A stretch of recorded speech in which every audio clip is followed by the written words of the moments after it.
This particular video is going to discuss finding zeros from a graph.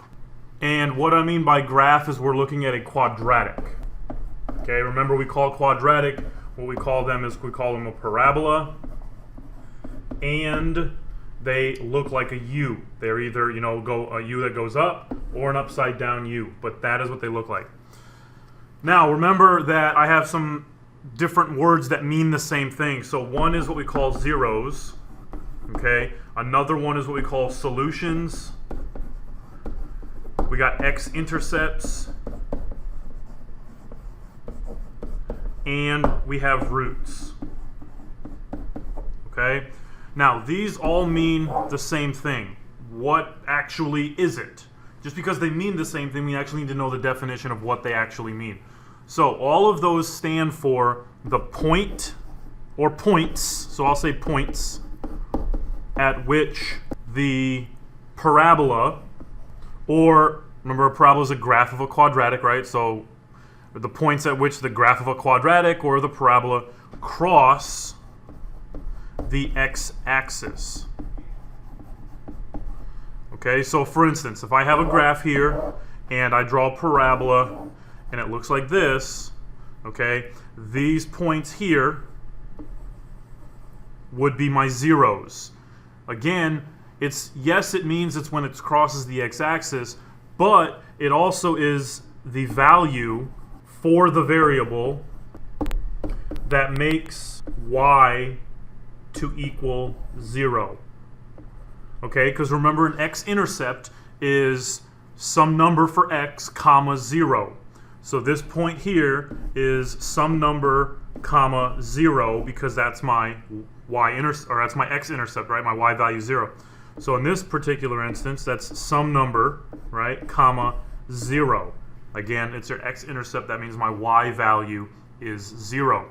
So these are your particular notes. Make sure these get written down. We understand that all four of these names mean the same thing. And then let's get into some examples and talk about how to do this. So our first example up here, we want to find the zeros, the real zeros. Okay, the real zeros. Real zeros basically appear on a number line. Okay? So like 5 or 7.2 or negative 12.3875. Those all appear on a number line, so therefore they are real zeros. We also have what we call unreal zeros or non-real zeros, and we'll get to some examples that don't have any of those or have non-real solutions. Okay, so let's look at this. Let's look at the real zeros.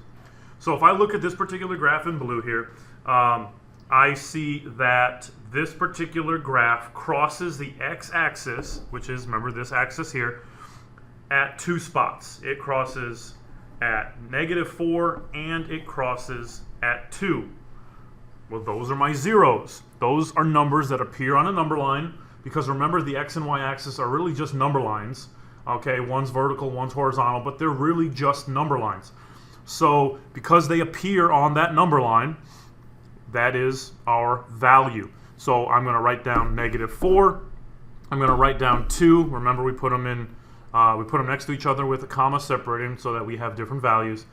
And then because they're zeros, not ordered pairs, remember from the previous unit when I'm finding the value of a quadratic equation, which is what zeros are, they are put into curly brackets. Okay? Curly brackets, not parentheses, not square brackets, curly brackets. This notation here represents, to me, and anybody else that reads this, as values of a quadratic equation for this particular instance. Do not use parentheses because that will represent an ordered pair on a coordinate plane, and that's not something that actually represents, right? They're just numbers that are used as zeros.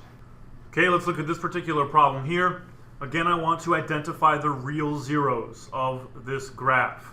Now, this particular graph of this parabola or quadratic function does not cross the x-axis. Since it doesn't cross the x-axis, that actually stands for non-real zeros or roots or solutions or x-intercepts. So this particular graph has no real zeros. Okay? Later on, we're going to identify what non-real zeros are, or no real solutions, no real x-intercepts, stuff like that. We'll get into identifying what that is, but as of right now, that is no real zeros for this particular graph. It doesn't have real zeros, so I can't put like numbers in curly brackets. I just have to write the phrase no real zeros. For this particular problem, I want to pause the video. I want you guys to try it and then hit play to make sure you are right.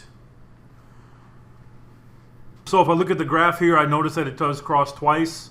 It crosses my x-axis twice, right? And where does it cross? It crosses at a -2 and it crosses at a 3.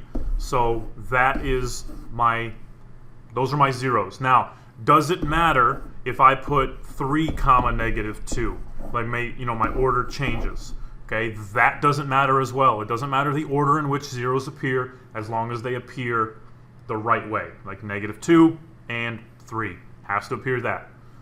And then I want you also to pause this video here to find the value of this particular problem. I want you to find the zeros of this one. All right, so again, I want to find the real zeros. If I look at that particular graph, it doesn't cross the x-axis. Therefore, I do not have real zeros.